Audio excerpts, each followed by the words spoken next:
नमस्कार, जोहार। मैं पूनम और आप देख रहे हैं जोहार झारखंड। चलिए जानते हैं आज की 25 महत्वपूर्ण बड़ी खबरों को। बिहार की तर्ज पर झारखंड में चतुर्थ वर्गीय कर्मचारियों को प्रोन्नति देने की मांग।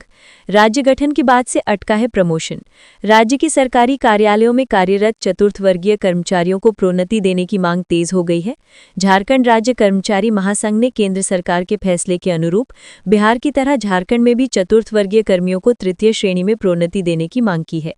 महासंघ के प्रदेश उपाध्यक्ष मृत्युंजय कुमार झा ने राज्य सरकार से मांग करते हुए कहा कि झारखंड गठन के बाद से किसी भी चतुर्थ वर्गीय कर्मचारियों को प्रोन्नति नहीं दी गई है, जबकि केंद्र सरकार के फैसले के अनुसार अब चतुर्थ वर्गीय कर्मचारी की नियुक्ति सरकारी कार्यालयों में नहीं होगी।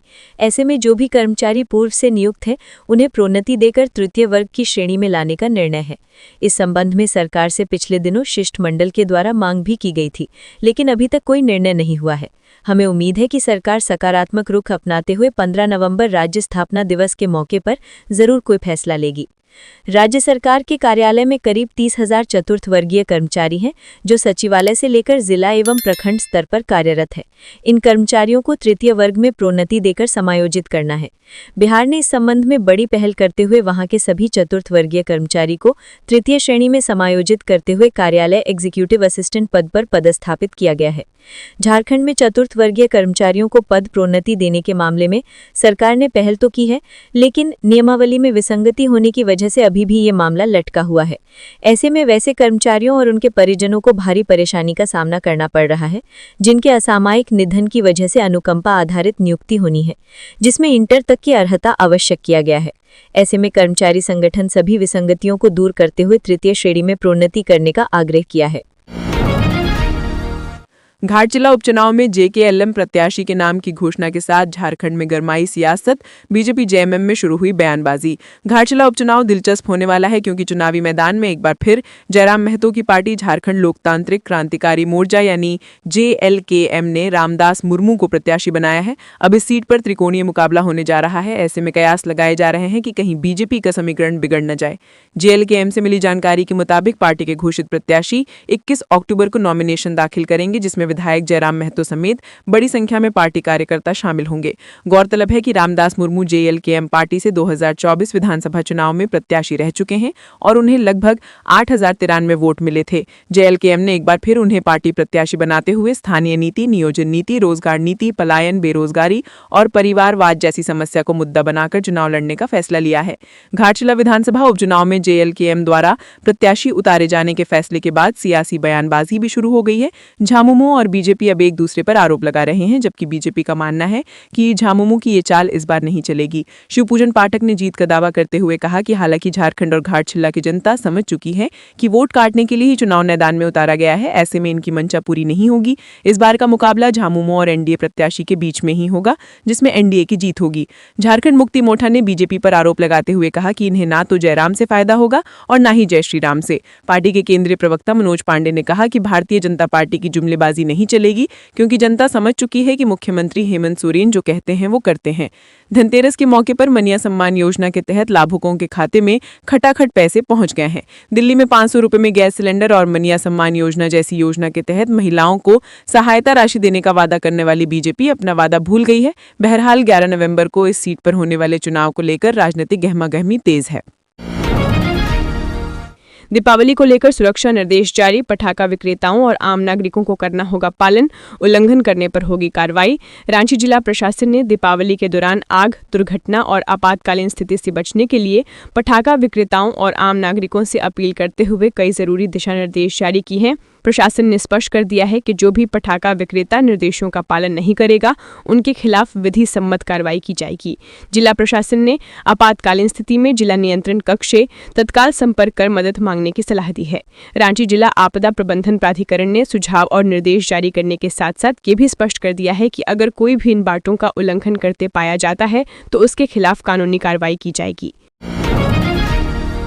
धनबाद के कोयला कारोबारी से पैसा मांगने का आरोप, इंस्पेक्टर गणेश सिंह पर एसीबी में आईआर दर्ज। एंटी करप्शन ब्यूरो ने इंस्पेक्टर गणेश सिंह पर इंटेलिजेंस रिपोर्ट आईआर दर्ज कर लिया है। इसके साथ ही गणेश सिंह के खिलाफ जांच शुरू कर दी गई है।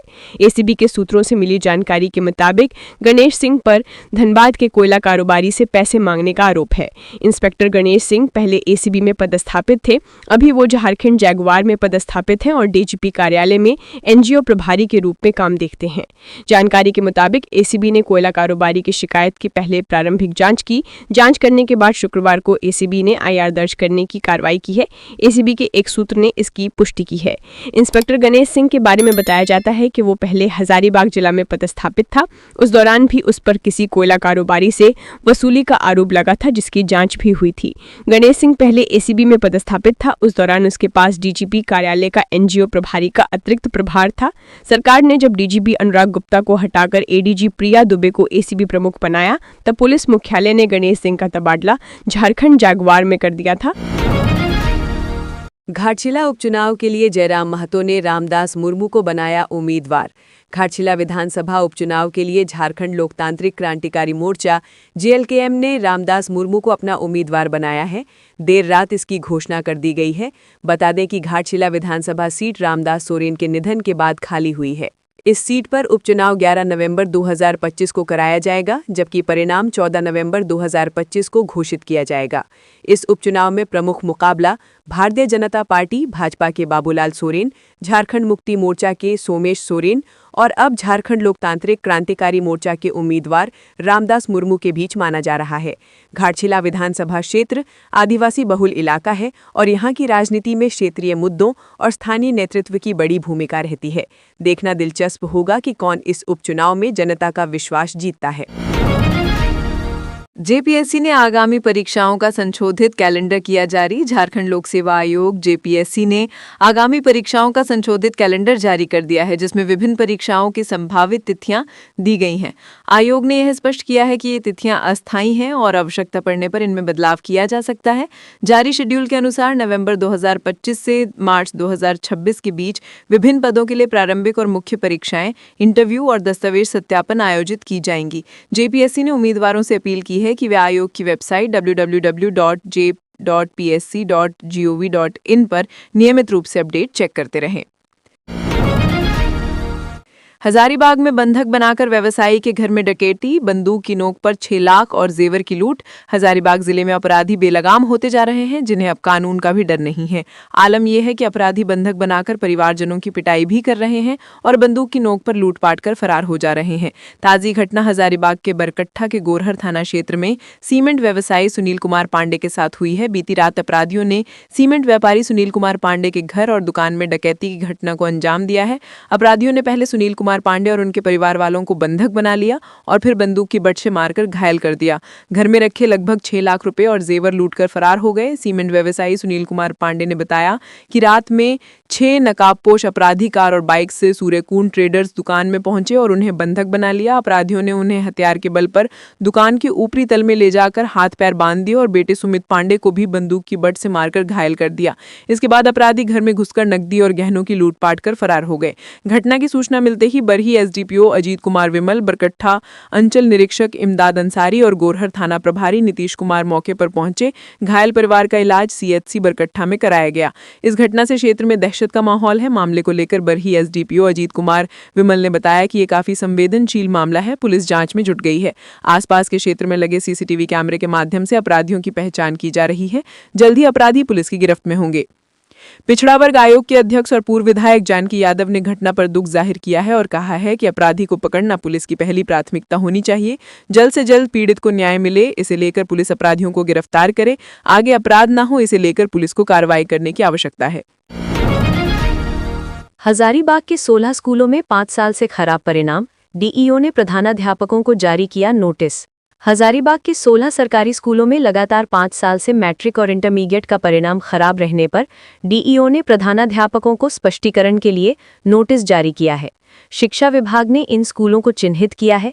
इसके बाद 7 उच्च विद्यालय और 9+2 स्कूलों के कुल 16 प्रभारी प्रधानाध्यापकों से स्पष्टीकरण मांगा गया है।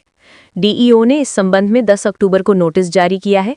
इसमें सभी प्रधानाध्यापकों को 1 सप्ताह के भीतर जवाब देने का निर्देश दिया गया है। डीईओ ने अपने पत्र में स्पष्ट किया है कि 2021 से 2025 तक के 5 वर्षों का डेटा स्कूलों ने उपलब्ध कराया है।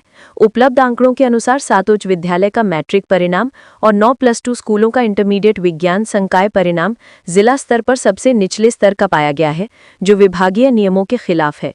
डीईओ हजारीबाग प्रवीण रंजन का कहना है कि हजारीबाग जिले के 16 स्कूलों में लगातार 5 वर्षों से मैट्रिक और इंटरमीडिएट का परिणाम सुधारने में कोई सफलता नहीं मिली है। सभी संसाधन उपलब्ध होने के बावजूद परिणाम में सुधार नहीं हो सका है। कई शिक्षक पाठ्यक्रम समय पर पूरा नहीं कर पा रहे हैं। स्पष्ट पत्र जारी कर सभी प्रधानाध्यापकों से निर्धारित समय सीमा के भीतर स्पष्टीकरण मांगा गया है। यदि संतोषजनक जवाब नहीं मिलता है तो शिक्षकों के खिलाफ आगे की कार्रवाई की जाएगी। दीपावली पर झारखंड के 8 जिलों में बारिश के आसार, अन्य हिस्सों में छाएगा कुहासा और बढ़ेगी ठंड। झारखंड में इस बार दीपावली के दौरान मौसम कुछ बदला नजर आ सकता है। 20 और 21 अक्टूबर को राज्य के दक्षिणी और पश्चिमी हिस्सों में हल्की से मध्यम बारिश की संभावना जताई गई है। मौसम विज्ञान केंद्र रांची के अनुसार पूर्वी सिंहभूम, पश्चिमी सिंहभूम, सिमडेगा, सरायकेला खरसावां, पलामू, गढ़वा, चतरा और लोहरदगा जिलों में बारिश की गतिविधियां देखने को मिल सकती हैं। हालांकि राज्य के अन्य जिलों में मौसम शुष्क ही बना रहेगा। 21 से 23 अक्टूबर के बीच इन जिलों में सुबह के समय कोहरा और हल्की धुंध की स्थिति बन सकती है, लेकिन दिन में मौसम साफ रहेगा। राजधानी रांची समेत इसके आसपास के इलाकों में अगले 5 दिनों तक बारिश की कोई संभावना नहीं है। मौसम शुष्क रहेगा और तापमान में मामूली बदलाव देखने को मिल सकता है। अधिकतम तापमान 29 से 30 डिग्री सेल्सियस और न्यूनतम 17 से 20 डिग्री सेल्सियस के बीच बने रहने की संभावना है। शुक्रवार को रांची का न्यूनतम तापमान 17 डिग्री सेल्सियस दर्ज किया गया, जो सामान्य से थोड़ा कम रहा। सुबह के समय हल्की धुंध छा सकती है, लेकिन दिन भर मौसम साफ रहने की उम्मीद है। मौसम विभाग का कहना है कि आने वाले दिनों में राज्य के कई हिस्सों में तापमान में 2 से 3 डिग्री सेल्सियस तक गिरावट आ सकती है, जिससे खासकर चतरा, लातेहार और लोहरदगा जैसे पश्चिमोत्तर जिलों में रात के समय हल्की ठंड महसूस हो सकती है। मौसम वैज्ञानिकों का कहना है कि फिलहाल किसी बड़े मौसमी बदलाव की संभावना नहीं है। हवाएं सामान्य गति से चलेंगी और मौसम ज्यादातर हिस्सों में शुष्क रहेगा। हालांकि दक्षिणी जिलों जैसे पूर्वी सिंहभूम, सरायकेला और गुमला जैसे जिलों में अधिकतम तापमान 33 से 34 डिग्री सेल्सियस तक पहुंच सकता है, जबकि रांची, खूंटी और गुमला जैसे जिलों में तापमान अपेक्षाकृत कम बना रहेगा। मौसम विभाग ने किसानों के लिए मौसम को अनुकूल बताया है। विभाग का अनुमान है कि छठ महापर्व के बाद राज्य में ठंड में और बढ़ोतरी हो सकती है। पाकुड़ में राशन वितरण में गड़बड़ी का मामला, विक्रेता पर आरोप, प्राथमिकी दर्ज कराने का निर्देश। पाकुड़ जिले में जन वितरण प्रणाली के तहत राशन वितरण में एक बार फिर गड़बड़ी का मामला सामने आया है। नरोत्तमपुर पंचायत के जन वितरण प्रणाली विक्रेता सुनील टुडू पर बड़ी मात्रा में अनाज और दाल के गबन का आरोप लगा है। मामले को लेकर पाकुड़ प्रखंड आपूर्ति पदाधिकारी सुमित कुमार मिश्रा ने पाकुड़ मुफस्सिल थाना में प्राथमिकी दर्ज कराने का अनुरोध किया है। 10 अक्टूबर 2025 को प्रखंड आपूर्ति पदाधिकारी द्वारा विक्रेता के दुकान का निरीक्षण किया गया था। निरीक्षण के दौरान दुकान में चावल, गेहूं और चना दाल का कोई स्टॉक नहीं पाया गया, जबकि ऑनलाइन रिकॉर्ड के अनुसार विक्रेता के पास 330 क्विंटल 20 ग्राम चावल, 78 क्विंटल 40 किलोग्राम गेहूं और 1201 किलोग्राम चना दाल उपलब्ध होना चाहिए था। निरीक्षण के समय नरोत्तमपुर पंचायत के मुखिया के पति, ग्राम धारसुरी के कार्डधारी दशरथ मरांडी तथा समीपवर्ती विक्रेता सूरज मुनि मुर्मू के पुत्र नथानियल टुडू भी उपस्थित थे। जिला आपूर्ति शाखा पाकुड़ ने मामले की गंभीरता को देखते हुए 15 अक्टूबर 2025 को ज्ञापांक संख्या 882 के माध्यम से संबंधित विक्रेता के खिलाफ आवश्यक वस्तु अधिनियम 1955 की धारा 7 के तहत एफआईआर दर्ज करने का निर्देश थाना प्रभारी को दिया है। जिला आपूर्ति पदाधिकारी ने स्पष्ट किया है कि जन वितरण प्रणाली के में किसी भी तरह की अनियमितता या कालाबाजारी को बर्दाश्त नहीं किया जाएगा। मामले की जांच जारी है।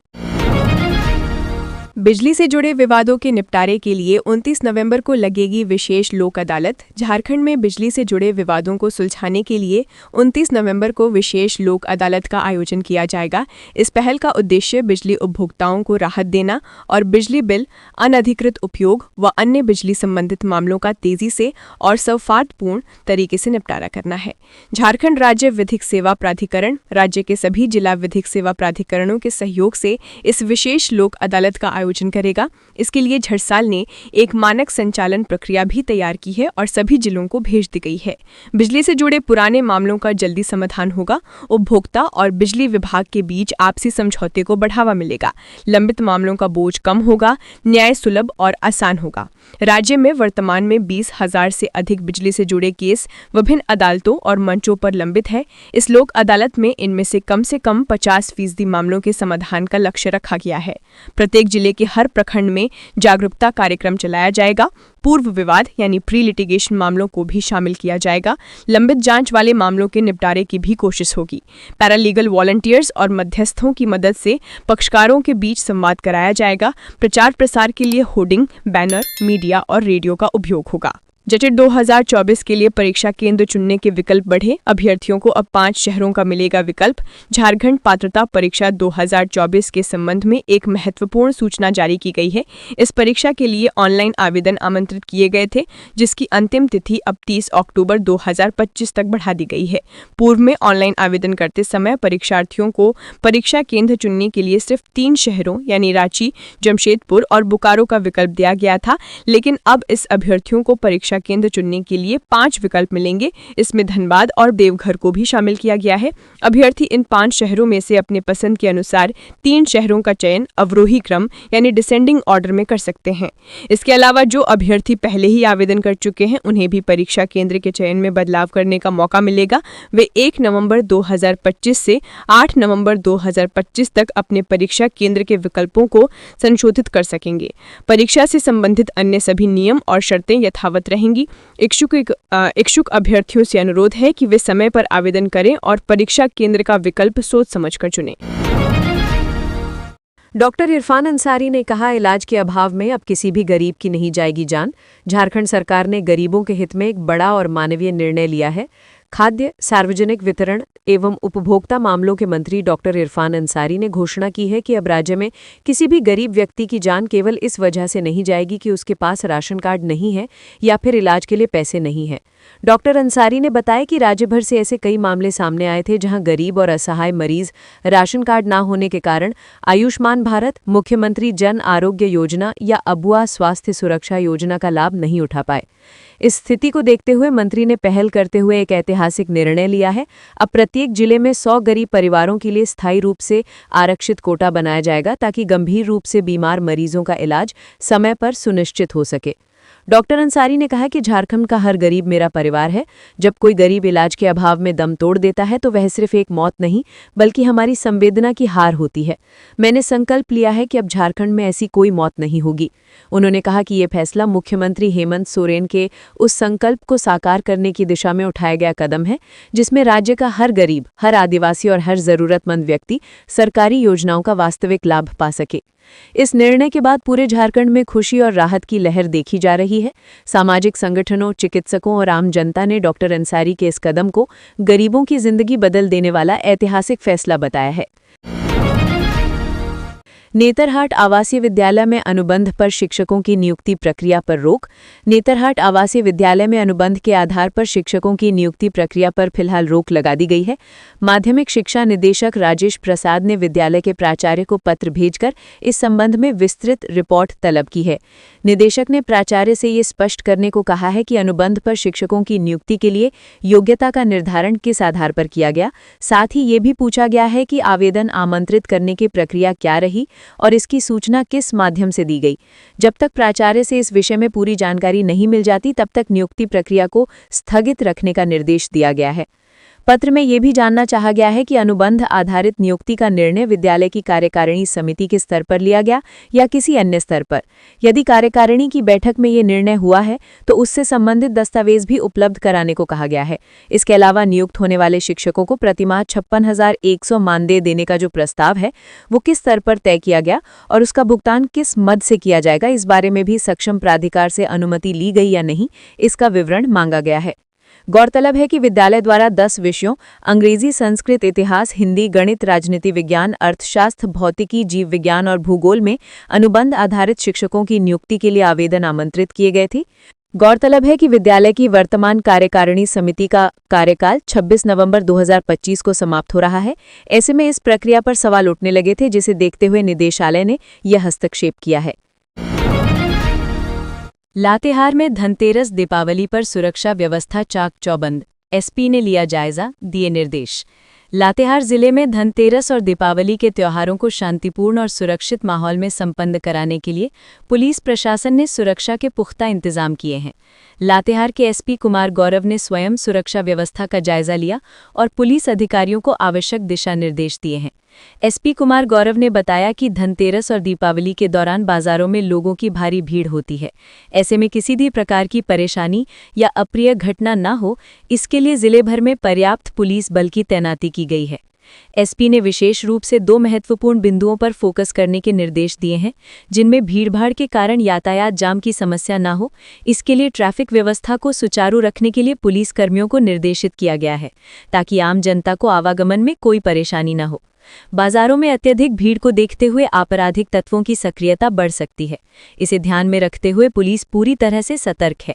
किसी भी तरह की चोरी, छिनतई या अन्य आपराधिक घटना को रोकने के लिए सादे कपड़ों में भी पुलिस कर्मियों को तैनात किया गया है और गश्त बढ़ाई गई है। एसपी कुमार गौरव ने अधिकारियों को निर्देशित किया है कि वे लगातार निगरानी रखें और किसी भी संदेहास्पद गतिविधि पर तुरंत कार्रवाई करें। जिलेवासियों से भी शांति और सौहार्द के साथ त्योहार मनाने और किसी भी असामान्य बात की सूचना तत्काल पुलिस को देने की अपील की गई है। 4 दिनों में 12 रैलियां कर सकते हैं पीएम मोदी, चुनावी समर में झोंकेंगे पूरी ताकत। बिहार विधानसभा चुनाव के पहले चरण के मतदान में अब केवल 20 दिन शेष रह गए हैं। ऐसे में एनडीए की सभी सहयोगी पार्टियां चुनावी प्रचार में पूरी ताकत झोंक चुकी हैं। भारतीय जनता पार्टी के बाद अब जनता दल यूनाइटेड ने भी अपने 40 स्टार प्रचारकों की सूची शुक्रवार को जारी कर दी है। इस सूची में मुख्यमंत्री नीतीश कुमार समेत पार्टी के कई वरिष्ठ नेताओं के नाम शामिल हैं। वहीं सूत्रों से मिली जानकारी के अनुसार प्रधानमंत्री नरेंद्र मोदी अगले कुछ दिनों में बिहार के अलग अलग जिलों में कुल 12 जनसभाएं कर सकते हैं। संभावित कार्यक्रम के अनुसार प्रधानमंत्री 23 अक्टूबर को सासाराम, गया और भागलपुर, 28 अक्टूबर को दरभंगा, मुजफ्फरपुर और पटना, 1 नवंबर को छपरा, पूर्वी चंपारण और समस्तीपुर और 3 नवंबर को पश्चिम चंपारण, सहरसा और फारबिसगंज, अररिया में चुनावी सभाएं कर सकते हैं। हालांकि इन दौरों की आधिकारिक पुष्टि फिलहाल नहीं की गई है। इधर एनडीए में एक बार फिर से मुख्यमंत्री पद के चेहरे को लेकर अटकलें लगने लगी हैं। इसी संदर्भ में केंद्रीय गृह मंत्री अमित शाह ने शुक्रवार को बयान दिया कि एनडीए मौजूदा चुनाव नीतीश कुमार के नेतृत्व में ही लड़ रहा है। उन्होंने कहा कि भाजपा ही नहीं बल्कि बिहार की जनता को भी नीतीश कुमार पर पूरा भरोसा है। शाह ने यह भी स्पष्ट किया कि चुनाव के बाद मुख्यमंत्री पद पर अंतिम फैसला विधायक दल की बैठक में किया जाएगा। बिहार चुनाव का पहला चरण राजनीतिक गतिविधियों और बड़े नेताओं की रैलियों से गर्माता जा रहा है। आने वाले दिनों में ये प्रचार और भी तेज दिखेगा। झारखंड बिहार सीमा पर पुलिस की निगरानी चौकस, डॉक्टर माइकल राज ने सीमावर्ती जिलों के एसपी के साथ की समीक्षा बैठक। बिहार में जैसे जैसे विधानसभा चुनाव की तारीख नजदीक आ रही है, वैसे वैसे झारखंड से सटे बिहार सीमा पर निगरानी को कई गुना बढ़ा दिया गया है। झारखंड बिहार बॉर्डर पर सुरक्षा की लगातार मॉनिटरिंग की जा रही है। झारखंड पुलिस के आईजी अभियान सह स्टेट पुलिस नोडल पदाधिकारी डॉक्टर माइकल राज की अध्यक्षता में बिहार विधानसभा आम निर्वाचन 2025 को निष्पक्ष, शांतिपूर्ण, स्वतंत्र एवं भयमुक्त वातावरण में संपन्न कराने के लिए शनिवार को वीडियो कॉन्फ्रेंसिंग के माध्यम से बैठक आयोजित की गई। उक्त बैठक में झारखंड राज्य के सीमावर्ती जिले हजारीबाग, गढ़वा, चतरा, गिरिडीह, गोड्डा, पलामू, कोडरमा, देवघर, साहिबगंज और दुमका के पुलिस अधीक्षकों के साथ व्यापक रूप से समीक्षा की गई। पुलिस मुख्यालय द्वारा जारी प्रेस रिलीज में ये बताया गया है कि बैठक में आईजी अभियान ने बिहार झारखंड के सीमावर्ती जिलों में अपराधियों, असामाजिक तत्वों एवं नक्सलियों के खिलाफ अभियान चलाने के साथ साथ अवैध शराब, मादक पदार्थ, अवैध आग्नेयास्त्र, अवैध धन के अंतर्राज्यीय संचारण की रोकथाम के लिए स्थापित किए गए अंतर्राज्यीय चेकपोस्ट, मिरर चेकपोस्ट के कार्य की समीक्षा करते हुए सभी बिंदुओं पर आवश्यक कार्यवाही करने के लिए निर्देश दिया है। बिहार राज्य से सटे झारखंड राज्य के जिले हजारीबाग, गढ़वा, चतरा, गिरिडीह, गोड्डा, पलामू, कोडरमा, देवघर, साहिबगंज और दुमका में मिरर चेकपोस्ट सक्रिय करने, अंतर्राज्य वांछित अपराधियों, वारंटियों और हिस्ट्री शीटरों के बारे में संयुक्त रूप से सूचना साझा करते हुए वांछित कार्यवाही करने और सक्रिय अंतर्राज्यीय संगठित अपराध एवं आपराधिक गिरोहों के सरगना समेत एवं उनके सदस्यों तथा बिहार राज्य के वांछित अपराधी जो झारखंड राज्य के निवासी हैं, उनके खिलाफ संयुक्त कठोर कारगर कार्यवाही करने के लिए संबंधित पुलिस अधीक्षकों को निर्देश दिया है ताकि बिहार विधानसभा चुनाव 2025 निष्पक्ष, शांतिपूर्ण तरीके से संपन्न कराया जा सके। तो ये थी आज की झारखंड की महत्वपूर्ण बड़ी खबरें। अगर आप इसी तरह झारखंड के हर छोटी से बड़ी खबर की जानकारी पाना चाहते हैं तो आप हमारे चैनल को सब्सक्राइब करके रखें। तो हमें दीजिए इजाजत, फिर मिलते हैं अगली न्यूज़ में। धन्यवाद।